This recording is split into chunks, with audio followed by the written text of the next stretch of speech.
Herzlich willkommen bei Jacobin Weekly. Ich bin Loren Balhorn, Chefredakteur von Jacobin und auch der Host von diesem wöchentlichen Politik-Podcast.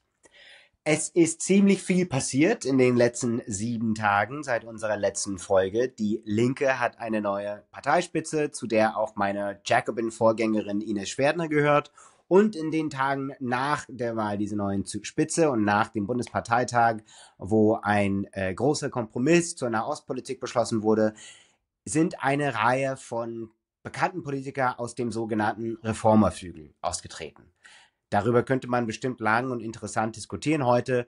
Doch da wir bereits letzte Woche eine ganze Stunde zu dem Thema gehabt haben, werden wir diesmal woanders hinschauen. Nicht innerhalb Deutschlands, nicht mal in Europa, sondern wir blicken über den Teich, glaube ich, so spricht man das aus, auf das Land, wo ich die ersten 2 Jahrzehnte meines Lebens verbracht habe, die Vereinigten Staaten von Amerika. Auch bekannt als Deutschlands zweitbeliebste Projektionsfläche, aber das mal nebenbei. Worum geht's?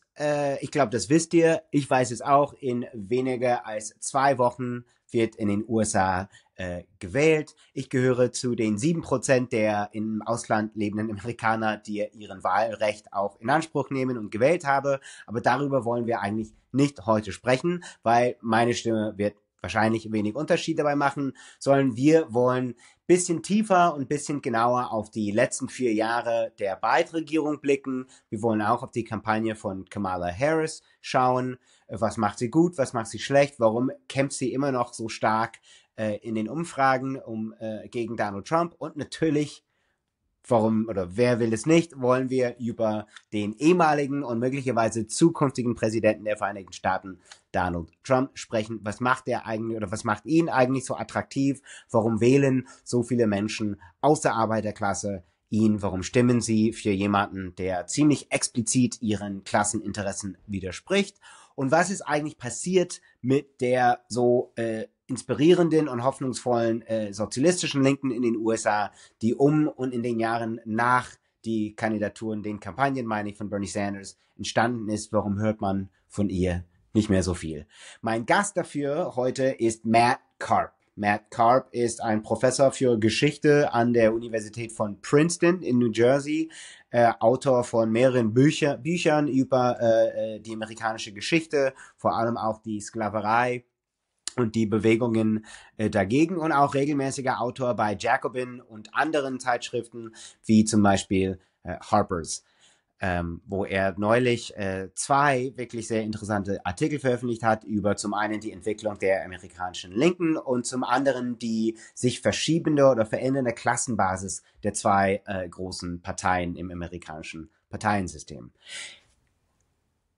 Ihr habt gehört, Matt Karp, Professor für Geschichte an University of Princeton. Er ist aus den USA und wir werden deshalb in dieser Folge ausnahmsweise Englisch sprechen. Das wird nicht untertiteln und es wird auch nicht übertont. Das ist leider technisch in so kurzer Zeit nicht realisierbar. Wir werden uns aber bemühen, klar zu sprechen. Und für alle, die das Interview gerne hören würden, aber dem Englischen vielleicht nicht so mächtig sind oder einfach keine Lust haben, eine Stunde lang 2 Amerikaner auf Englisch labern zuzuhören, kann nächste Woche auf unserer Website www.jacobin.de eine deutsche Übersetzung des Gesprächs lesen. Wann genau, kann ich dir noch nicht sagen, aber das erscheint auf jeden Fall in den kommenden Tagen. Letzter Hinweis für die, die nicht weiterhören möchten.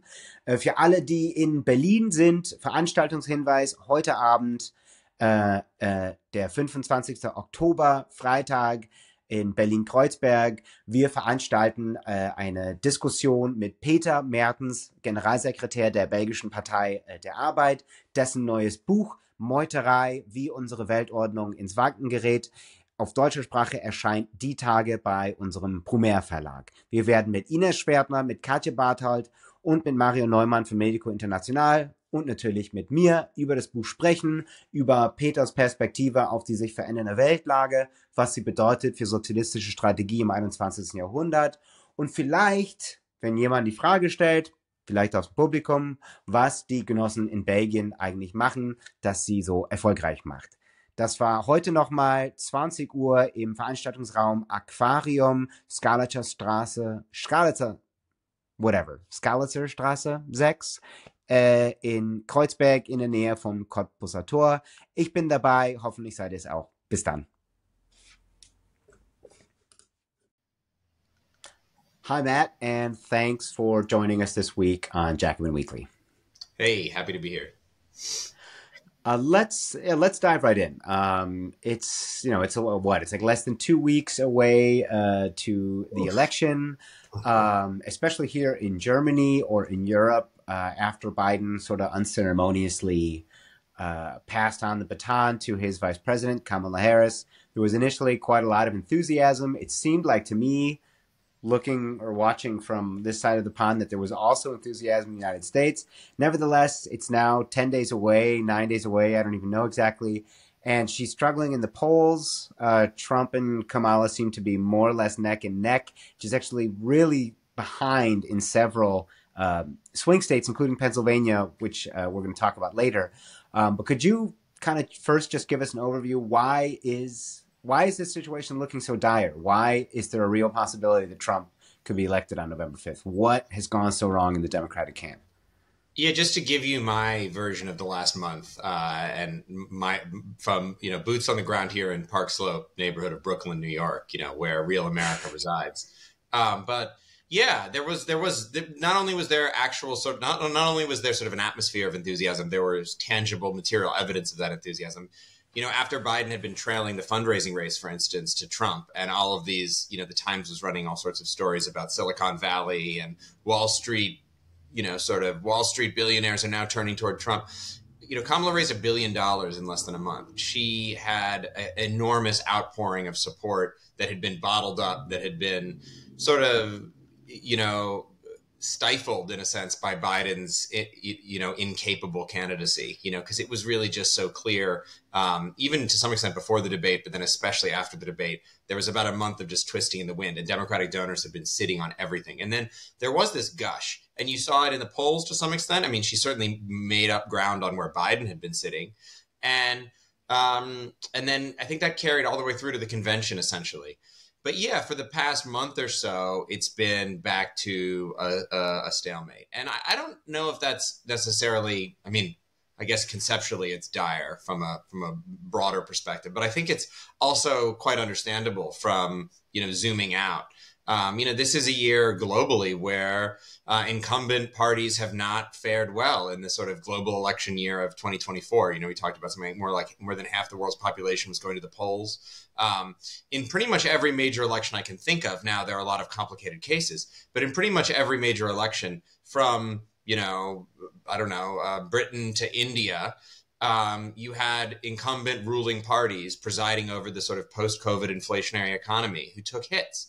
And there was a lot of throw the bums out sentiment in the global economy right now. If we even want to talk about sort of world politics, I think that's an accurate statement. And there's no reason to assume that it wouldn't happen in the United States. I mean, I think maybe the one country that has bucked the trend is Mexico, but we can talk about them. Somebody who actually knows about Mexican politics should talk about that. It's an interesting counter example. But broadly, I think that's true in Europe. I mean, I know a lot of the incumbent parties in Europe have, really either they've, flailed in elections or they're struggling in approval ratings. There's just not a lot of popular support for the current office holders. I think one lesson, the broadest political lesson, it's on some level, it's less intrinsically, or at least at the surface level, it's less scary or sort of doom-laden than the idea that, hordes of fascists are sort of emerging from the sewers. But another level, it's really troubling for any left political project. But yeah, the lesson is people really hate inflation, I think. And the popular disgust with disdain, frustration, aggravation, kind of bad mood around even moderate levels of inflation that are in the United States anyway, as the economists continue to, especially Democratic economists continue to assert, are matched by, really strong wage gains. That has not added up to people feeling good about the economy. And there's a lot of talk about how, oh, this is largely determined by partisanship. And so all the people who are saying they hate the economy are just Trump voters and everyone just answers every question about the economy in partisan terms. I mean, that's just flat out not true. The most loyal section of the Democratic base in the United States, a very working class demographic, African Americans, the majority of African Americans say that the economy is not good. Now, this is a group that you could, run the numbers and say, actually, black wages have, increased under Biden, far better than, X, Y, Z. But in comparison to the price increases, those gains are pretty small.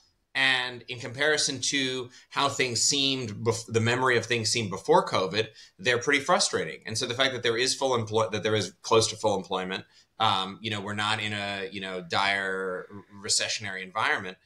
Nevertheless, people really don't feel good, and they don't like the economic situation they're in. And of course, in the United States, that's exacerbated by structural conditions. The fact that, we lack basic healthcare protections. We lack childcare. We lack support for housing. We have all of these things are baked in. And yeah, it's fine for liberals to say, that leftists are complaining about a sort of a sturdy fact of the American experience. But that fact comes into play when people are feeling economic anxiety. And I think that's a real thing. Plus, as I think Adam Tooze has recently been arguing, a lot of these core inflation metrics that say that inflation has been tamed in the U.S. are really exclude food and gas. And these are the sort of most visible, most tangible. Yeah, they're really variable. But, cereal in my neighborhood is $8.50. It's insane.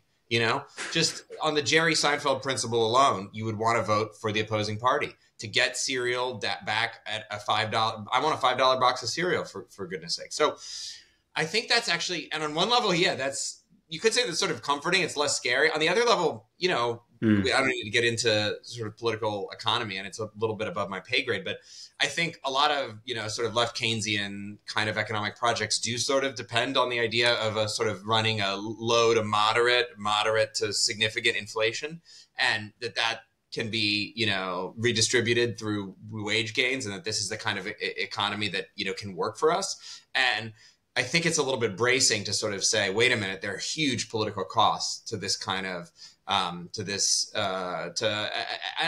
not even blaming inflation on Bidenomics, so to speak. I'm not sure that, it seems to me more persuasive that it's a global post-COVID issue, has to do with, supply chains and the war in Ukraine and other sorts of factors that aren't, directly under the control of the fiscal policy. I mean, the Fed has obviously been trying to reduce inflation here to a significant extent. So I don't think it's just as simple as like spending produces inflation. But, the fact is we have had this inflation. People hate it a lot more than we thought. And yeah, that's brought them back to Trump. And so, there's a parallel process that we could maybe talk about why Trump has become, he's more popular than ever now. His approval rating is actually higher. I thought that a year ago, I was really optimistic that there was going to be a significant Trump fatigue, that even the sort of liberal lawfare against him, all of the criminal charges on these sort of, on the sort of the Stormy Daniels case, a lot of this stuff that seemed pretty marginal that I thought was really politically ineffective. It still felt like, you're throwing darts into this big beast and you're maybe going to bring him down. And there's just going to be a fatigue and an irritation with him continuing to whine about the stolen election, him continuing to make everything about himself. And, for better or for worse, I think for worse, from my perspective, he's avoided doing that. He has not made this campaign about that. He has managed to sort of inject fun and, from this stupid McDonald's appearance recently where he went and served burgers out of a drive-through, to the assassination attempt where, which was sort of perfect theater for him. He's kind of managed to sort of, reinvent himself. He's just much more compelling as an opposition figure than as a figure in power. And just as in 2016, there was what people called the sort of key the car impulse, just the destructive kind of just throw a rock through a window because this shit sucks kind of impulse to vote for Trump, that he's a rebel. He doesn't care. He's kind of reconfigured that again. And he's made everything feel like a joke and not that serious. And I think a lot of people are voting for Trump because they're fed up with the status quo, and he feels like in some way opposed to that. And they're not really taking seriously what he stands for himself. Yeah, exactly. Even though he himself was the face of the establishment, some kind of weird funhouse mirror version thereof. but was actually the president 4 years ago. So, and I really would like to talk more about Trump and also the appeal that he has. I do think you're absolutely right. I mean, I think a big part of it stands in a stark contrast to kind of the alarmist, pearl-clutching tones with which the liberal establishment talks about Trump, that I think for a lot of people in the United States, around the world as well, but in the United States it's more immediate, he's just kind of made everything into a spectacle and made people not take politics as seriously. And on that note, I still want to ask you, what does that say about Biden's record, really, and the performance of Bidenomics in the last 4 years of a Democratic administration? Because you wrote you said in an article you published a few months ago in Harper's, and it's something that is also very true of kind of left liberal discussions in Europe when we're talking about the United States. There seems to be this common sense idea that left-wing ideas are in broader circulation now, that like kind of neo-Keynesian ideas influence the Biden administration, and that kind of soft social democratic politics, as Bernie Sanders' legacy, are informed democratic policy making a lot more than they did before. But if that was really the case, first of all, is that the case? But if it is, does that mean that our policy prescriptions, what we were pushing, or we as the left were pushing for when we got behind Bernie, don't matter at the end of the day when you have an opposition candidate who can turn the thing into a joke and win, through his sheer bizarre magnetism? Yeah, I mean, it's a complicated question, actually, because I don't dismiss the idea that left-wing ideas coming out of the Sanders campaign, probably in some ways enhanced by Hillary Clinton's sort of defeat in 2016, and to some extent a kind of delegitimization of that sort of 1990s Clinton era centrism, the sort of general turn that I think actually applies to the right as well as the left. I mean, obviously you see this in Europe too, away from a really dogmatic laissez-faire kind of 1980s, 1990s,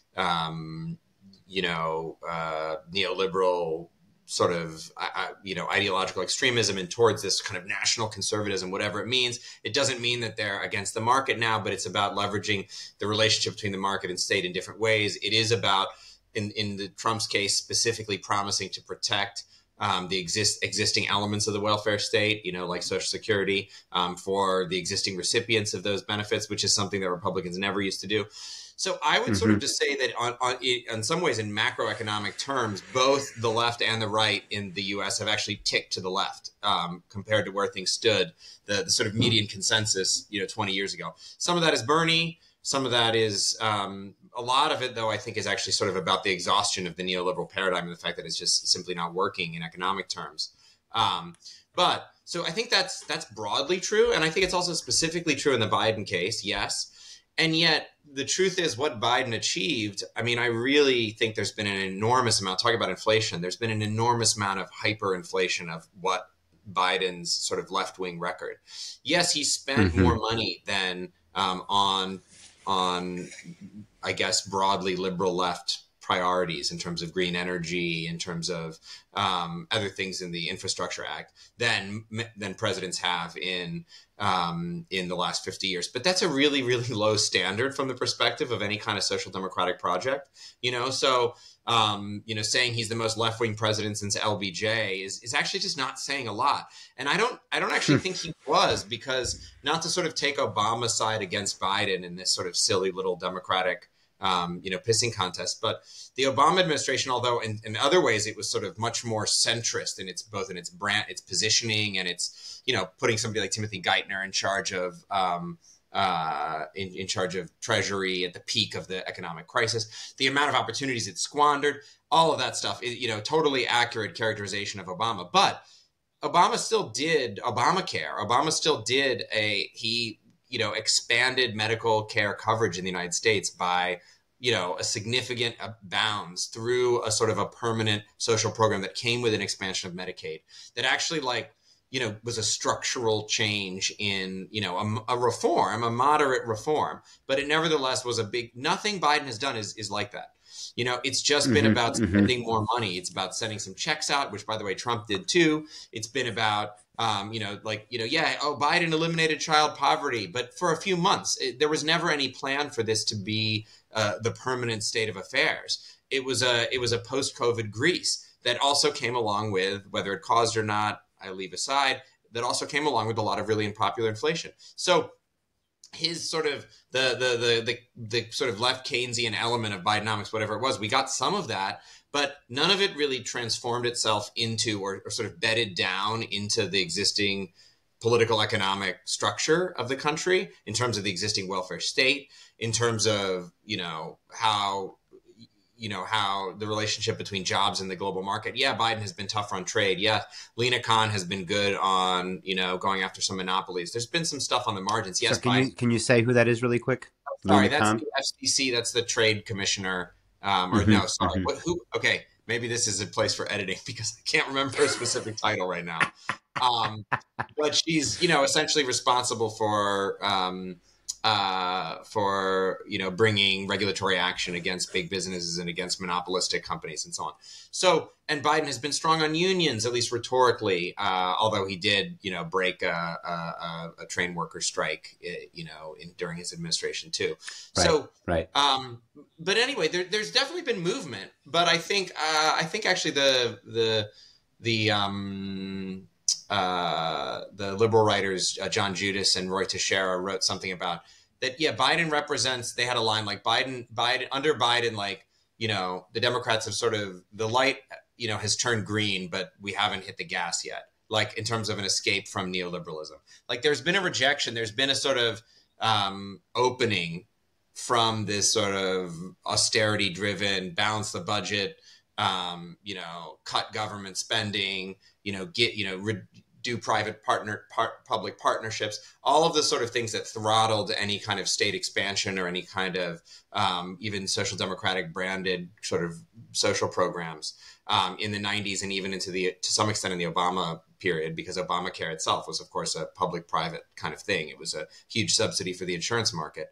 That some of that has receded, and there are openings, but the gas pedal that got hit with a really narrow majority in the Senate was essentially just a lot of spending. And some of it was important on roads and bridges and stuff. A lot of it was on these green energy projects that are, also important in the broader struggle against climate change, but they're relatively evanescent. And if you didn't get a factory built in your hometown, if you didn't get a new chips plant that came in, if you didn't get a new bridge in your neighborhood, then you didn't really see it.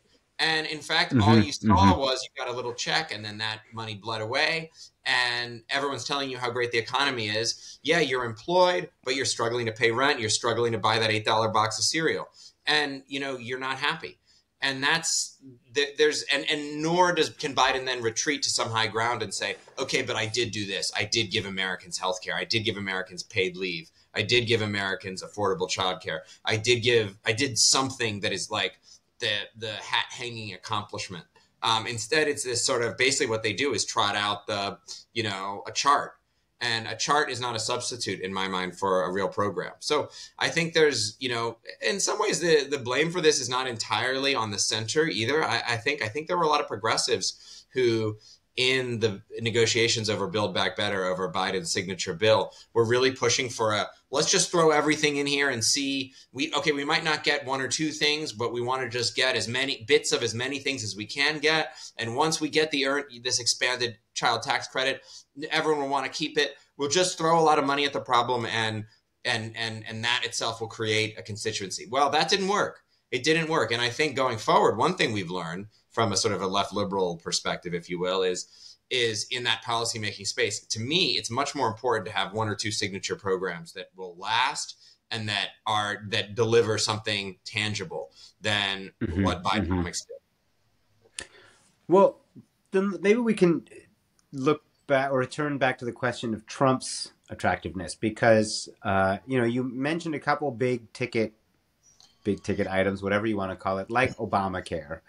Also talked about, Social Security. So existing social programs that Trump is not attacking, or at least promises not to attack, though correct me if I'm wrong, he continues to make noise about repealing Obamacare. He says he'll do something better, but is very vague about it, right? I mean, why is it that, if in many ways a lot of the problems you're describing, the difficulties afflicting the Democrats, primarily inflation, presumably would have also hit a second Trump administration just as hard. What is it that gave Trump some kind of reputational sticking power? Because he also didn't have, other than the COVID checks and, moving the American embassy to Jerusalem from Tel Aviv, there weren't really any major big ticket policies that he passed as well. Cuts. I guess he got the tax cuts. Okay. Which but again, most of those, there was a sliver, as is usually the case with Republican tax cuts. A sliver went to the middle classes, and the lion's share, of course, to, corporations and the very rich. But no, I don't think people are sort of remembering their tax bills and are sort of supporting Trump out of anti-tax sentiment. I don't think that's the main story. I mean, it's unsatisfying. It's so simplistic, but I think you're right. But I think the truth is he's out of power now, and we have short memories. And sometimes, to some extent, people do have fond memories, not of Trump's tax cuts, but of the pre-COVID moment, just of an American economy that was doing pretty well numerically, and didn't have these price shocks and didn't have this instability and one might say, but Trump floundered so badly under COVID. But in some ways, COVID sort of spanned both administrations and doesn't really land on either one of them specifically. Fair or not, I mean, I think there are legitimate criticisms of Trump's handling of COVID. But in general, I think there's a combination of a little bit of nostalgia for the sort of pre-COVID moment. And much more significant than that, though, I think just short memories. And the fact that, if Trump were in power now, I think he would be desperately unpopular. I actually think the Democrat wouldn't even be this close. I think the Democrats would probably be maybe not running away with it because we're a pretty polarized country, but would have a more satisfying lead heading into this home stretch. And it may be that we're entering a period. I mean, who knows? Maybe this is optimistic, or I don't know what it is. We may be entering a period where the norm of the incumbency advantage at the presidential level is so sturdy. I mean, if Trump wins this year, we'll have 3 straight challengers win elections. And I would say automatically, if Trump wins this year, I mean, I guess he won't be an incumbent, but I would say whatever happens in 28, the Democrats would start out as significant favorites in the odds books. And that we're just in a period of passing the baton because people aren't happy and the country is so divided that all it takes is, a handful of votes lapping in one direction or another. And I think the sort of, fuck you, this sucks sentiment just tends to favor the opposing party. And those are the two formations. Pretty grim prospect, no, in terms of trying to build any kind of political project with a longer term vision. I mean, if obviously as people on the left, choppy waters. How do you put an oar in these choppy waters? But I think, it's not like the left was really, paddling along with such, serenity under the first Trump administration or whatever before, or in the late Obama years either. So in some ways you could say that there's opportunity in all of this chop and all of this slop, and that there's, intense dissatisfaction with what's being offered now. I mean, you see that in the fact that both major campaigns are largely running on what the bad things the other party's going to do. It's all negative polarization, as the political scientists say. It's all, well, I don't know how you feel about me, but you really hate the other guy, right? And, Kamala is literally putting Trump on the Jumbotron at her rallies now. And some of that is, I think, in service of this very failed, character, temperament, threat to democracy kind of argument that we could talk about, that Democrats are addicted to for a number of reasons. But some of it is also just flat out, when you see him and you're a Democrat or a Democrat leaner, like your mind turns red and you want to support Kamala. And I think, Trump ads I'm seeing here in New York, which is interesting that I'm seeing any, but I guess I'm seeing them on YouTube TV, so they're kind of national. I don't have a satellite dish anymore. I don't have an antenna anymore. They're all, Kamala supports trans surgeries for prisoners. Kamala's crazy. I haven't even seen a Trump assassination ad, a kind of hero Trump ad. They're mostly about Kamala being, extreme on some cultural issue, or Kamala presiding over the failed border, Kamala letting all the gangs in, Kamala presiding over a failed economy and laughing about it. They're all kind of, I wouldn't say hate messages, but they're all negative messages on both sides. Yeah. And it says something. Very paranoid on both sides. Yeah. Always kind of you talk about that also in your recent article in Harper's. It's kind of the gap between reality and the way it's depicted in this kind of hyperpolarized, overheated political rhetoric. But let's talk about what kind of messaging can break through that, right? Like, you're associated with the Center for Working Class Politics, which put out a study just the other day about voters in Pennsylvania, which, for those of our listeners who maybe don't know, Pennsylvania is a key swing state in the election because it's fairly divided between Republicans and Democrats, and candidates from both parties have won in the past. So it's one of the few states where democracy in the United States actually functions similar to the way it does in a normal European country, normal democratic country.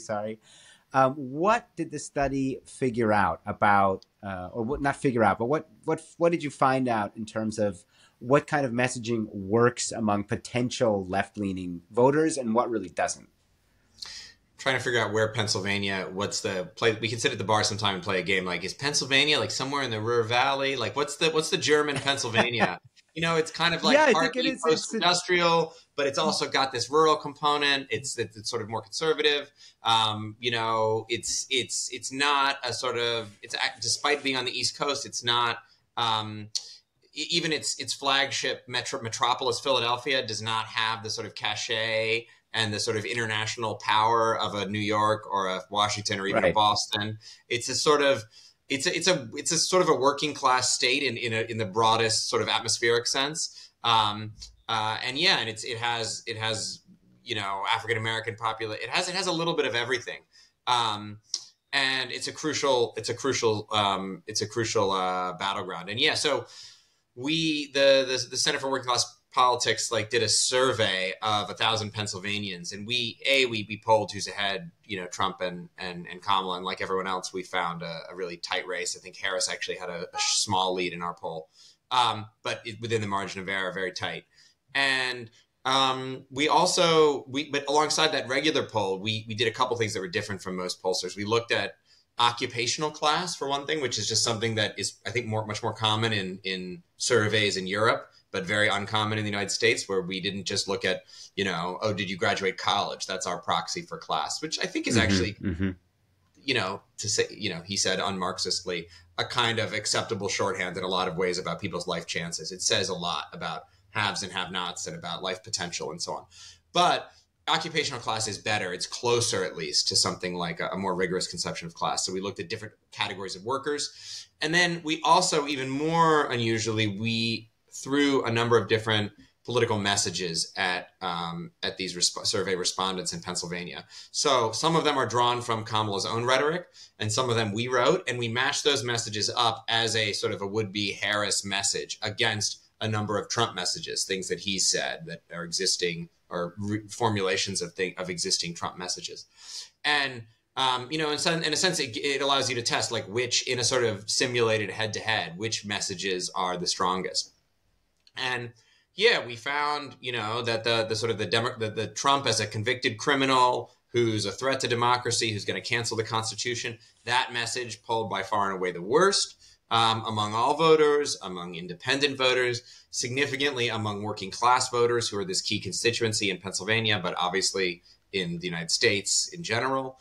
And on the opposite side, we found that the strongest messages were sort of more aggressive, populist versions of things that Kamala, things Kamala actually hasn't said yet, but we didn't write a full-on, chest-bared, Bernie Sanders, Democratic Socialist message. But they were things like attacking the billionaires, which she's done, attacking the billionaires who rule Washington. She hasn't really done that because, she's got her own billionaires in Washington that she likes. Right, yeah.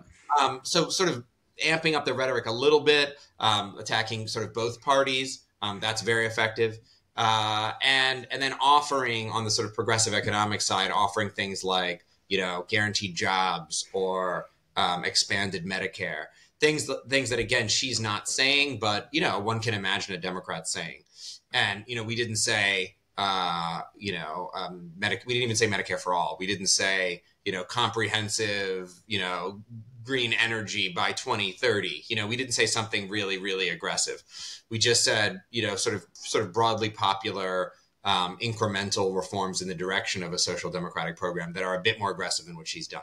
And those were the two messages, the populist and the progressive economic message that performed the best with, not just with all Pennsylvanians, but again, in the same groups, the independent voters, that's the swing voters, and the working class voters, including, in a sense, the American working class is very divided right now. That's why we talk about class de-alignment. That's a situation where it's not that the working class used to be and bloc Democratic and is now Republican. It was always divided, but the majority of working class Americans, through unions, through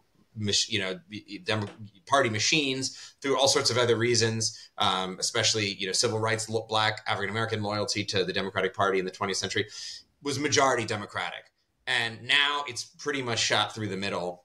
Maybe it leans a little bit Republican, but it's really divided. And a lot of those divides are gender and race, geography. A lot of them are also occupational. So sort of blue collar manual workers, truck drivers, construction workers, jobs that tend to be more male, are very strongly Trump voting right now, including even unionized workers.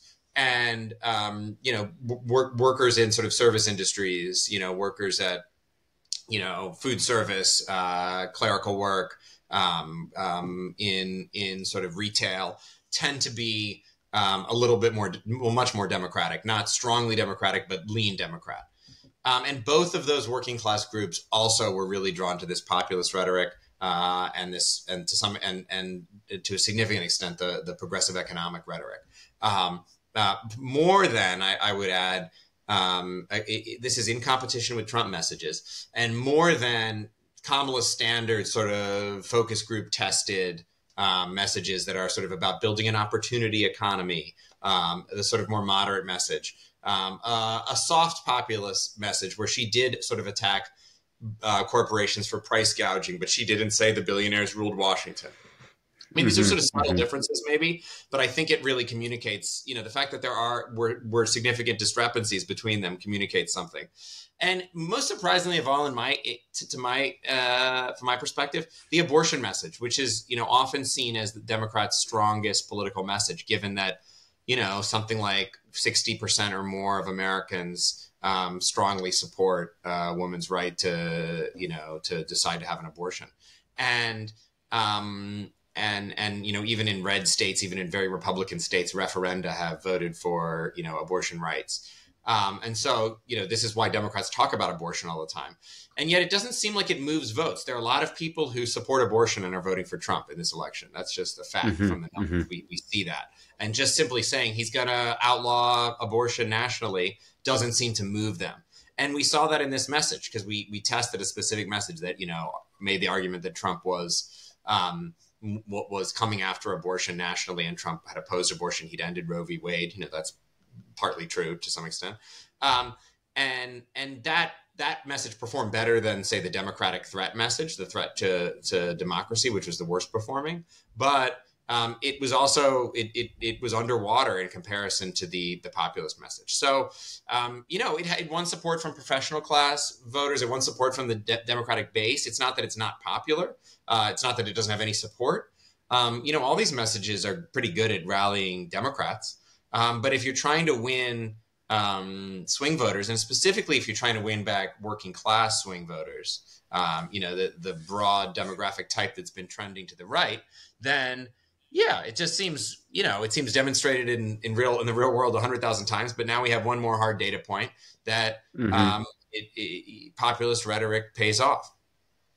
And why do you think the Democrats have proven so resistant to adopting that kind of messages? I mean, and continue to double down on this kind of Trump is a threat to democracy message, although it failed in 2016 Most of the polling indicates it's failing now. Is it just a political unwillingness on behalf of the Democratic establishment to embrace social democratic politics, despite all of the chatter about everyone being Keynesian now? Yeah, it's interesting. I mean, I think there's actually a division within even the sort of inner chamber of the sort of DNC headquarters on this, or whatever the version of that is. Because if you look at Kamala's super PAC, this thing Future Forward that is a huge political action committee that can raise untold, unlimited sums of money that has nearly $1 billion. And they've been spending a lot of money on ads that have working class people complaining about the economy, and then quote Trump saying at the Republican National Convention saying, well, I know some of you are rich as hell, and kind of talking about his rich friends, and then having this average person, this Joe worker American then saying, I'm not rich as hell. He's out for those guys. He's not for us. So now I still want to make a distinction between these kind of ads and populism, because these are anti-Republican, anti-rich guy messaging. And so there's an element of sort of an economic fairness element, but populism, for me, it also means some attack on the governing institutions and on a sort of something broader than my political opponent is rich and wants to help his rich friends. There's something broader about the status quo that is rotten in a populist analysis, and it has to go beyond just the merely partisan. So I don't actually think that they're full on partisan. In some ways, structurally, they can't be, because they are these institutions. But I think some part of the campaign is, apparently there was a Times article about they'd spent millions of dollars polling, survey testing, doing all this stuff. I mean, we spent like a couple $1,000s on this survey, and they basically came to the same conclusion, like, this is our best message. But not everybody agrees, because there's a lot of Democratic constituencies that are for institutional reasons are attached to a number of other messages, to the sort of smorgasbord of Democratic ideas that really say, no, it's really important that we campaign on abortion. No, it's really important that we specifically target Black voters. No, it's really important that we specifically have an environmental message. It's, whatever, that's probably the weakest of those. But there are constituencies like that don't want this broad-based populist messaging.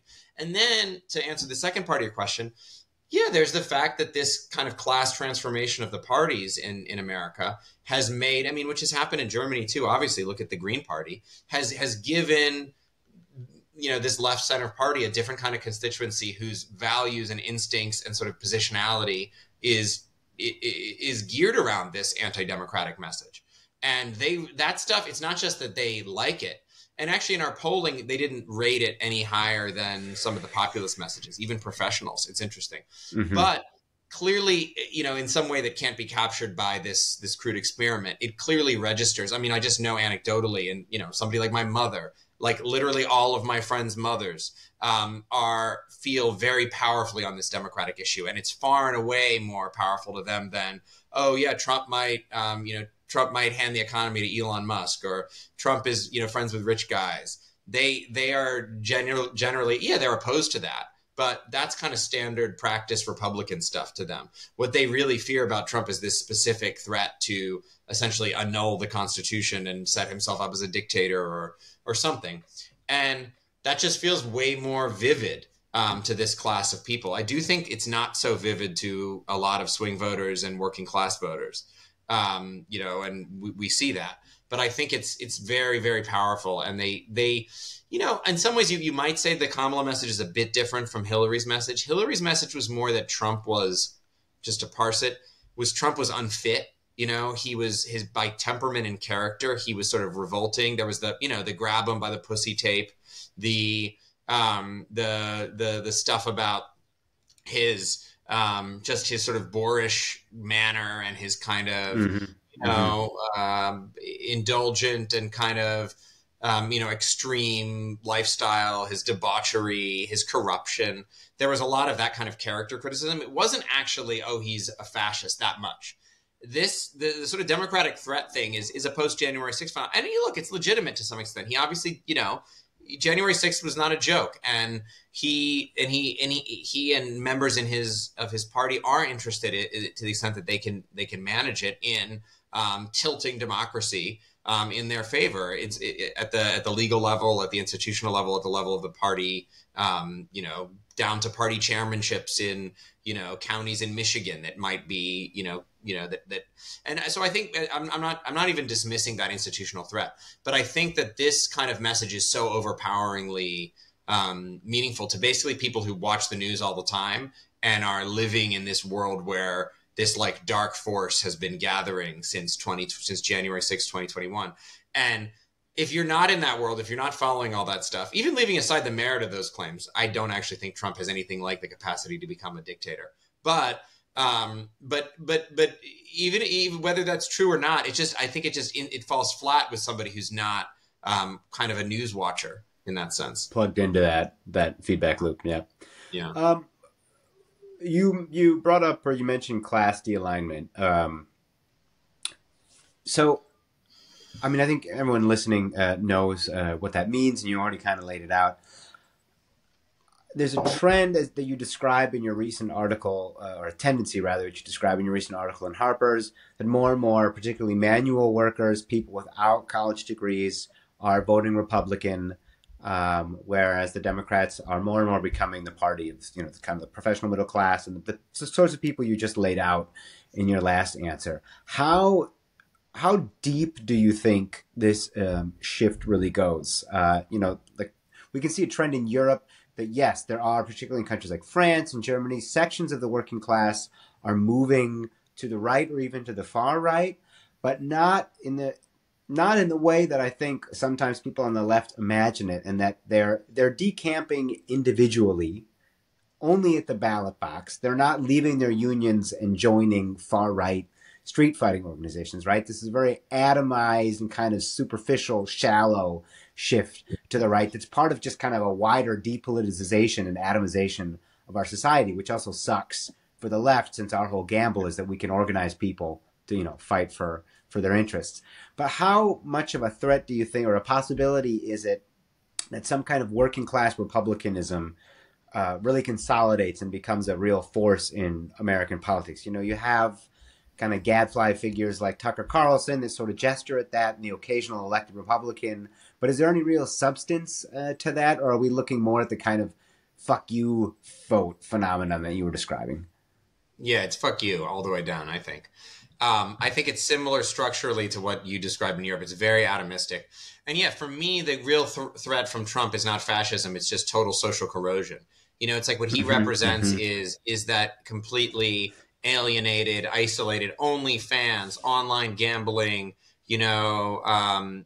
fuck you, doom scroll social media, whatever, just this sort of complete sort of dropping out of all of these like healthier, chunkier, more, existing social forms. I don't think he's a Christian nationalist or is plausibly at the helm of a movement that can be described as Christian nationalist. Church attendance is way down nationally.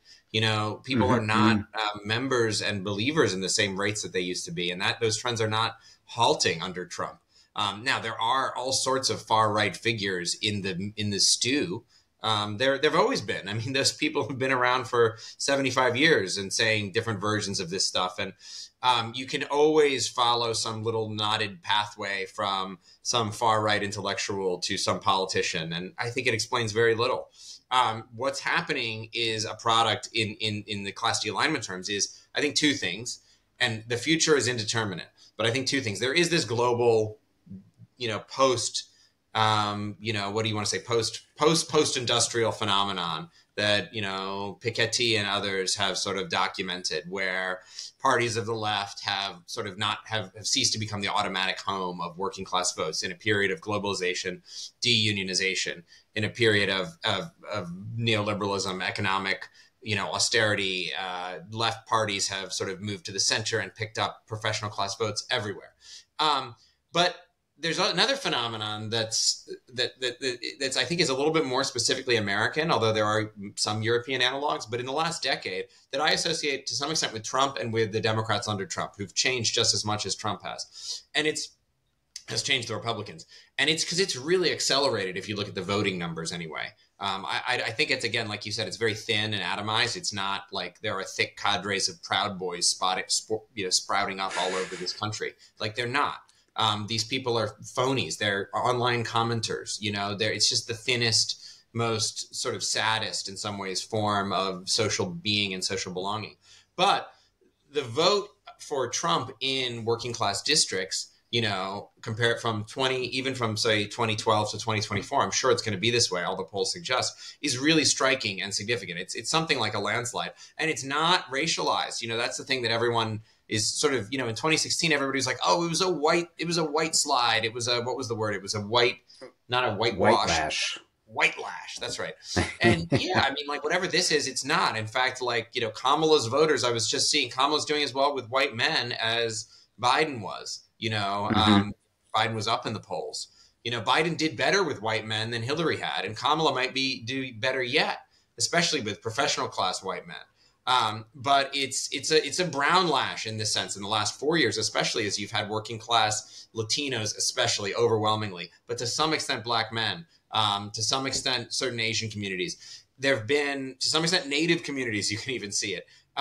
There's been a sort of a broadly less educated, less professionalized, more socially alienated and isolated in these economic terms, tendency to sort of clump with him.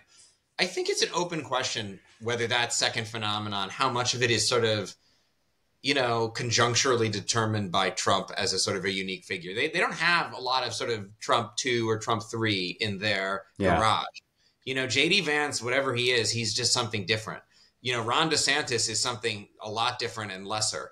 They don't have anyone with the magnetism, with the charisma. Maybe you can just start recruiting new celebrities who can come in and fulfill that role. But I think Trump is a bit of a one-off. He's sort of stuck around a long time, but he is kind of a unique figure. And I think if you imagine an election with a sort of a Democratic Party of Kamala Harris and a Republican Party that is sort of a MAGA-fied party, but has, I don't know, has Ron DeSantis or Marco Rubio or someone at the head of it. Or I guess J.D. Vance is now in the pole position. I don't think it has the same pull. It may sort of retain some of the votes that Trump had won, and people are still sort of residually invested in that project. But I don't think J.D. Vance collects the fuck you vote in the same way that Donald Trump does. I think even if J.D. Vance is in some ways ideologically more, interesting, so to speak, than Trump, and that he's even murmured heretical words about tax cuts. He's the most sort of national conservative of these guys on paper. But I think what he represents, his demeanor, all of the sort of afflatus around him, is very, Yale Law School at the end of the day. And he's not actually going to inspire that kind of the fuck you energy, that sort of rebel energy among working class people. He not only is he not going to, I don't think he can, and I don't think any of these guys in that orbit can, unless they can find some other sort of wrestler or something to sort of step in and be that new guy. Maybe Hulk Hogan is only like 70. What? Hulk Hogan's only like 70. Yeah. He could make a run for it. It may be that they actually go in that direction. We'll see. But I think there's a little bit of faint optimism that in the post-Trump era, which will get here eventually, that things will look a little different, and that maybe it'll be just no worse than Europe, because right now our trends have been worse than yours in the last 10 years in terms of de-alignment. So and I think they're going to be ugly this year. I think Kamala has not actually shored up that vote at all. And I don't know if it's really her fault. I don't think Biden necessarily would have. I think it's just Trump plus the economy. But it's going to change. It's going to require some sort of significant change to break this trend. Look, you have, I guess I should pump this one more time. There is an alternative view possible. Like, there's this guy in Nebraska who's running, who I've become very interested in. This Senate, Nebraska is a very rural, I don't know what you would describe it. It's like, what's the most conservative rural part of Bavaria? It's like, it's a very right-wing part of the States. It's not poor particularly. It's farmers and a few mid-sized cities. And it's, has been reliably Republican for literally, 150 years. And with a slight populist interlude maybe around the turn of the century, but it's been one of the most Republican states in American history. And there's a guy running for Senate there, named, who's a former, sort of mechanic, who worked for Kellogg's cereal company, and led a strike. He was a union guy, the union leader. He led a strike. He won the strike. The company fired him. He's a veteran. I mean, he kind of has it all on paper. He even has the same last name as Nebraska's legendary football coach, Tom Osborne. And he's running this campaign, which is all about attacking the millionaires and the billionaires in the Senate, that is genuinely populist in the sense that he's running as an independent, not as a Democrat, so he can attack both parties. But he's very much running as a labor guy, as a union guy. He was recently Sean Fain, the sort of, leftmost union leader, the UAW leader in the States, probably the most important left labor leader we've had in a long time, came out and was campaigning for him. I don't think that Dan Osborne is some kind of is a sort of a Marxist Leninist who's going to sort of lead the people back into set up a People's Republic. But I think he represents a sort of a style and a mode of doing politics that shows running against his opponent as a stooge of corporations and kind of pushing a lot of the other stuff to the margins, that he's finding a lot of success, sort of backpedaling where he needs to backpedal, but really resolutely and with a lot of discipline, like Bernie had in some ways, just zeroing in on these key issues, on this key issue of the rottenness of these institutions and the way that the rich run this country. He's had a lot of success. So to me, that actually is a mode of inspiration. Right now he's polls are showing him neck and neck or even ahead. I think he's still an underdog to win in this really very conservative area, but the splits have shown so far that he's made a lot of headway with working class voters, with blue collar voters. So we'll see what the election, even if he loses by a handful of points, I don't know how much it matters to have him in the Senate. What matters to me is that there's potentially, it's another real life experiment where we can see the power of this politics in America. That's a great segue actually into the last question I want to ask is, where is the left in all of this, right? I mean, you had a piece a couple months ago in Jacobin. You also had another one a couple months ago in Harper's, both of which were, to put it nicely, maybe a bit pessimistic or a bit negative about the prospects for the democratic socialist left in the United States, and where you kind of almost expressed the idea that maybe socialists are a bit overly positive about what real impact they've had on politics and society. And we really haven't, except for the Gaza demonstrations, it feels like, at least, from 10,000 kilometers away, the post-Bernie left is not really a factor in American politics at the moment, and certainly not, or correct me if I'm wrong, I'm hoping you'll correct me, not in the Democratic Party. What would you agree with that? What do you think kind of has happened in the last 4 years that saw all this momentum dissipate? Yeah, actually, the piece I wrote kind of actually began with Palestine because, I do think it was actually sort of a clarifying moment, and maybe this is not fair given the sort of particular history of the United States and Israel, but I still felt that it was clarifying how little influence, despite its impressive mobilization of people in terms of rallies and protests and all sorts of, really strong energy, how little impact that had in the institutional, leaving aside the Joe Biden administration, but how little impact it had on the Democratic, caucus in Congress, for instance, how completely, and I know that's certainly not the fault of the protesters, but to me, it shows how the left, while whatever influence it claimed that it had, with AOC as this sort of new party, sort of progressive party favorite, it just showed to me that when the rubber hit the road in a really vivid way, where you had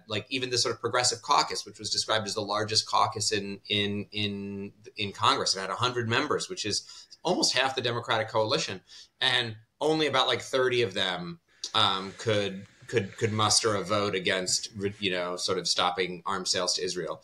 It might not even have been that many. I can't remember the specifics. It was really dismaying in terms of, if you think these people, I mean, it actually was a little less dismaying to me in the sense that I didn't really ever think the Progressive Caucus was going to, come in and save our bacon. I guess I would have thought some more of them would have stepped up on this.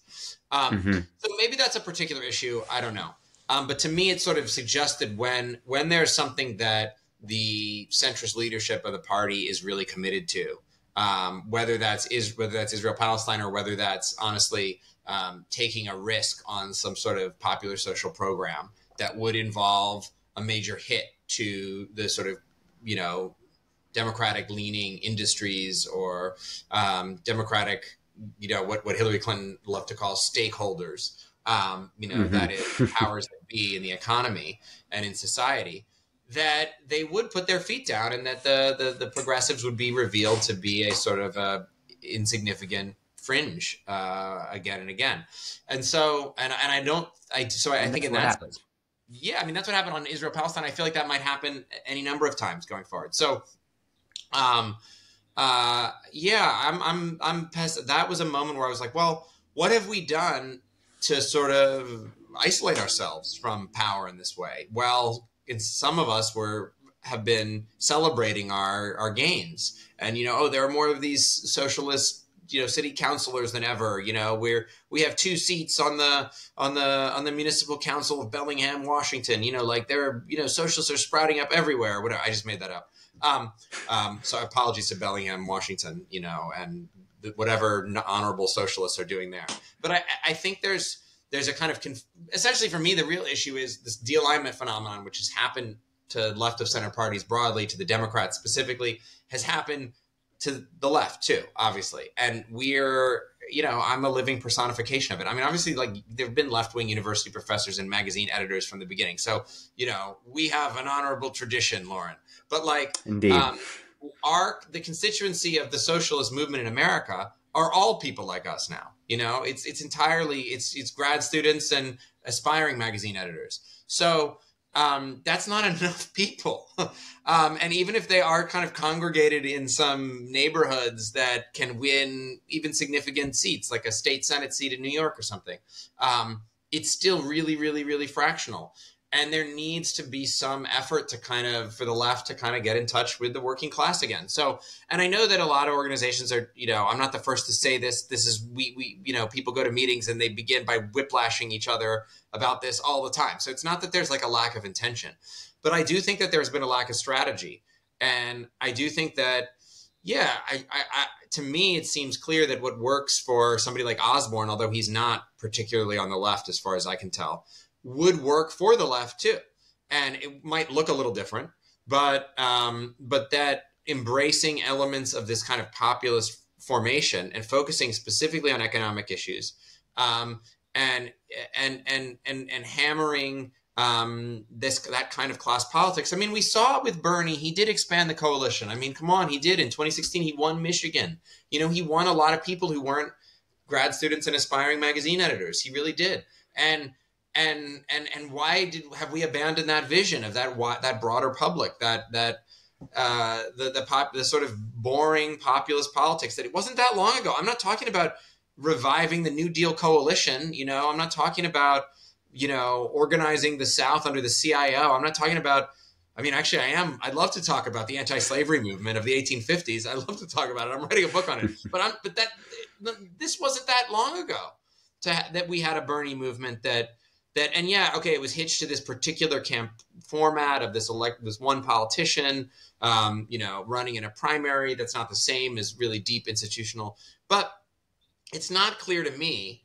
I think it's definite. I think it's, I don't know, without weighing into intra-DSA politics, it's not clear at all to me that the DSA has followed a Bernie strategy since 2016.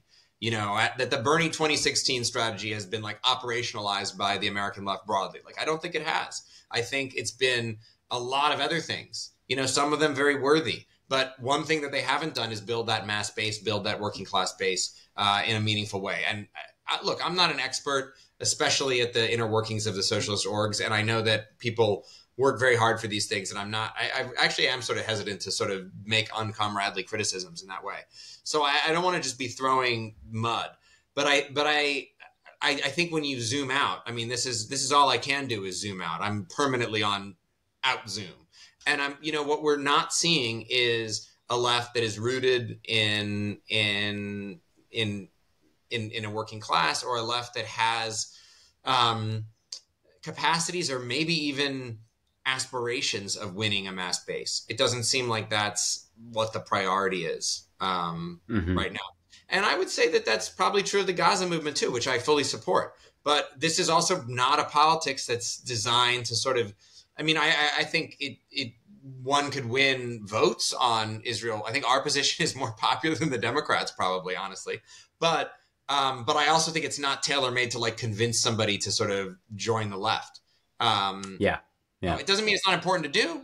I support the protest, but I think it's just another example of something that is not. It's not focused in that sort of laser-like strategic way on building the masses. It's kind of, we're sort of comfortable with being a protest movement. I mean, I guess there are worse things. Yeah, I mean, you could be in prison. You could live in a society where you can't protest. Speaking of that's actually the last question I'd like to ask you. So you've hinted several times during our conversation that you're not convinced that Trump is going to establish some kind of neo-fascist dictatorship. I tend to agree with you, at least in Europe, but also within the Harris campaign and in a lot of liberal media, that is not the case. There seem to be millions of people who genuinely think that fascism is on the ballot on November 5th. But let's just, for argument's sake, let's assume Donald Trump is going to win in 2 weeks. What do you think realistically will that mean, both for American workers and also world politics as a whole? Because as you know as well as I do, the United States, more than any other country, has a very real and immediate impact on politics around the world. Yeah, I mean, big question. I wish I had a crystal ball. I think, hold on, I got to rummage around the closet to get my Palantir. I think my argument against Trump as a sort of, as a dictator is I made it in effect in the last Harper's piece I wrote about, where I essentially tried to sort of look at do a sort of social power analysis between Democrats and Republicans. And the Democratic Party, based on, the crude but I think significant measure of campaign donations, really dominates so many sectors, the dynamic sectors of our economy, and I know that there are these rogue CEOs and billionaires who are with Trump now, and that's not insignificant. It means a lot. The Musk thing is one of the most revolting elements of this particular Trump campaign. But I think the sort of high level boardroom of all those tech companies, the judging by their donations of huge swaths of sort of venture capital, of hedge funds, of management consultant groups, not to mention the traditional power bases in place in things like corporate law, in places like universities, which are not actually powerless. Which have huge amounts of social prestige and institutional power, in places like, in this government bureaucracy, which is also not powerless. Despite what you hear about America as a libertarian state, we have a huge public sector. In all of these places, the deep state is a real thing, my friends. All these places are not dominated by the left, obviously, far from it, but they are democratic, and they are not sort of amenable to MAGA co-optation, which is essentially the story of, right-wing coups and takeovers in, 20th century history. Is usually it involves winning a beachhead in these sort of core sectors. Nor, frankly, have we seen any evidence that the military is leaning more Trump. He spent his whole term arguing with the military. There's not, the Cheneys, et cetera, are against him. And I don't think that I don't think that helps win votes in Pennsylvania, but I think the fact that Dick Cheney is against Trump does say something significant about where about this institutional power question, which would essentially, even if Trump wanted to, which I'm not at all convinced he does, even if Trump wanted to do the sort of extreme Project 2025 thing, there are so many roadblocks on the way there. And in fact, his party is good at just about one thing these days. It only has one realm of power. It's the political. The Republicans are not on the front foot culturally. They won in the Supreme Court because they won elections and they got lucky and they nominated Supreme Court justices. But there's no popular cultural movement against abortion. I just was reading the Times today. There have been more abortions in the United States since the end of Roe v. Wade. And even in many of the states that have the harshest bans, they're not winning hearts and minds on all sorts of levels. Even their own party, they're going after trans stuff with Kamala, but the way the Republican Party has moved left on LGB issues is, inarguable over the last 10 years. Because the country has moved left. It's not their virtue. It's just that they've had to chase it.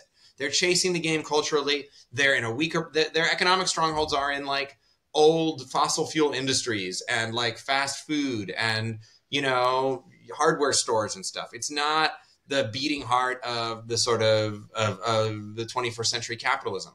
So they're just on every level. They're kind of on the back foot, except they're pretty good at winning elections. And that's, to me, that's like not a great scenario for the left or for, for the country, but they're not in position to do this. Not to mention that, not to be too sort of a historical nerd, but this stuff, the reason why these institutions were co-opted, the most important reason why in Germany, I mean, again, this isn't my period, but I know a little bit, why a lot of those sort of centrist institutions ultimately, sided with the fascists of the 20th century was because they feared a really powerful mobilized left. And so in a funny way, if we had a really strong, 15%, American KPD right now, and then you would see Goldman Sachs singing a different tune. Maybe Goldman Sachs would say, well, you know what? I don't like Trump, but we can deal with him. And that would be a really different scenario. I mean, in some ways it would be more exciting. In other ways, it would be, I think, a lot more dangerous. In some ways, the total non-existence and demobilization of the left has meant that liberals sort of have nothing to fear except the right. And so they are, I think, and I don't think they're likely to say, oh, actually, we like Trump now because, our taxes got cut or whatever. We have a crypto portfolio. I mean, the Republicans are all over this crypto stuff. It's like this marginal kind of, get rich quick. It's that same OnlyFans online gambling mentality. They're the party of desperation. They're not the party, not to mention, you asked me about a second Trump. I mean, I've said this, I'll say it now. It's going to be a lot of golf and scandals, I really think. And it's going to be, and more social corrosion. Yeah, more crypto, more, deregulation of, more probably poisoned drinking water, more sorts of like really bad stuff that will hurt people, more microplastics. Microplastics will accelerate. That's a prediction. I mean, it's like literally corrosive stuff. So I don't want to be diminishing it.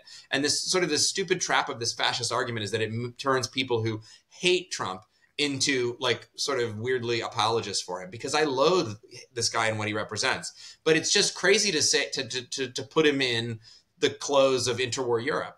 And but as a president, I think he will check out entirely. I mean, I'm convinced he loves the campaign. He loves to perform. But second term presidencies in the United States, especially when they don't have like massive mandates, even when they do, even when Reagan had a huge mandate in '84, he didn't do a lot. The biggest sort of policy, the big tax cuts, the big, sort of things we identify with Reaganism were all first term. Second terms are usually, kind of biding time. There's a foreign policy thing. That's a big question mark. But domestically, I don't think there's going to be a lot. And I think Trump is not very interested. Yeah, will he hand the keys to Vance? Will he hand the keys to Elon? Will there be some, Stephen Miller sort of, nasty rodent-faced, kind of anti-immigrant people kind of taking over? Probably a little bit on the margins in all those cases, but no, there's no grand MAGA plan for sort of coordinated glacial tongue. It's not happening. It's going to be scattered and disorganized and corroded like everything else he touches. It's like the blood in Alien, the movie that, seeps through the ship. That's what Trump is. He kind of bores everything he touches. It just sort of disintegrates. And so, that's what it's going to be. And I think it'll be a lot like the first term. Honestly, I do. Mm-hmm. And I think he'll be more checked out. I don't think he's physically well. He's going to be 80. So it will be very bad is the short answer. It'll be very bad. But I think there will be room to fight him. I think there will be room to, and do more than fight him. I think there will be opportunities to continue to fight for the country too. So. Well, Matt, that was a reassuring and dispiriting conclusion at the same time. Nevertheless, thanks a lot for really interesting conversation. I would have loved to actually delve more into the increasing prominence of crypto on the campaign trail. It's something I can't quite figure out, but we'll have to reserve that for next time. Thanks again for taking your time, and good luck next week. All right. I can't believe it's that soon. Thanks so much, Loren. Auf Wiedersehen. Das war Jacobin Weekly für heute. Vielen Dank an meinen Gast Matt Karp, dass er die Zeit genommen hat, uns über die wirklich nach wie vor sehr spannenden Entwicklungen in den USA aufzuklären und vielleicht auch ein bisschen zu versichern, dass am 5. November, egal was passiert, weder die amerikanische Demokratie noch ihre imperialistische Vorherrschaft von der Weltkarte verschwinden wird. Das ist natürlich eine Beruhigung und eine Beängstigung zugleich, aber die Welt ist halt manchmal so widersprüchlich. Und vor allem danke an euch, die alle bis zum Ende zugehört haben, obwohl wir diesmal ausnahmsweise auf auf Englisch gesprochen haben. Aber für die, die das gerne nochmal nachlesen würden oder das vielleicht gern mit Freunden und Bekannten teilen möchte, die kein Englisch verstehen oder weniger Englisch verstehen, wir werden eine deutsche Übersetzung dieses Gesprächs nächste Woche veröffentlichen auf unserer Homepage www.jacobin.de, und das bringt mich auch zu meinem letzten obligatorischen wöchentlichen Punkt, nämlich Jacobin ist ein kleines Unterfangen. Wir sind davon abhängig, dass viele Menschen sehr viel Zeit und Arbeit reinstecken, ohne wirklich viel Kohle damit zu machen. Und wir brauchen euch, unsere Zuhörer und unsere Unterstützer und Fans, um den Laden weiter am Laufen zu halten. Der Weg, in dem ihr das am besten tun könnt, ist, indem ihr einfach unser Magazin abonniert unter www.jacobin.de/abonnieren. Oder wenn ihr noch weitergehen möchtet, könnt ihr uns auch mit einer monatlichen Spende unterstützen. Die kann man auch auf unserer Homepage einrichten auf jacobin.de/spenden. Alles, was wir machen, machen wir für die Sache und sind wirklich nur die Magazine und die Bücher, die uns über Wasser halten. Deshalb, sofern du es noch nicht getan hast, sind wir wirklich für jeden Einkauf und jeden Abo dankbar. Ich bin nächste Woche wieder da mit einem neuen Gast zu einem neuen Thema, und in der Zwischenzeit könnt ihr auch jeden Tag neue, frische, kostenlose Inhalte lesen auf unserer Seite jacobin.de. Bis dahin.